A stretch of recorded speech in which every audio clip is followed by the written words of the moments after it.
So good morning guys, kakatapos lang natin mamalengke, so magluluto tayo ng sinigang na hipon and pritong bangus. Ito nga palang pagkain namin guys ay brunch time na, para di na kami kumain sa gabi kasi iniwasan namin na kumain sa gabi para makaiwas kami sa mga sakit-sakit. So sinasanay ko nga pala tong anak ko si Every sa mga gawain ko, so ini-involve ko siya nang sa ganon maging familiar siya sa gawain babae, which is yung pagluluto. Nakita nyo naman guys, ayan, pinapahugasan ko sa kanya yung hipon, kaso takot siya guys. Ayaw niya talagang huwakan yung hipon guys, tatakot siya.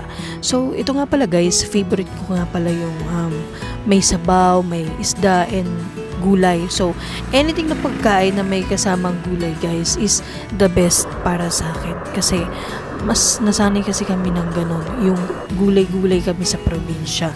So ngayon guys, mas healthy rin kasi guys yung lagi kang kakain ng mga vegetables, kasi mas makakaiwas ka sa mga sakit na pwedeng idulot ng mga karni-karni.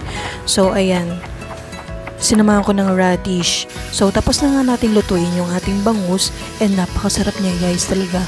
And tapos na rin natin lutuin yung ating sinigang na hipon. Yan. So ayan, napakasarap niya guys, as in maasim-asim, dahil first time kong magluto, and tamang lagay lang ako ng pang-asim, so hindi siya sobrang asim and hindi siya kulang sa asim, as in masarap siya guys.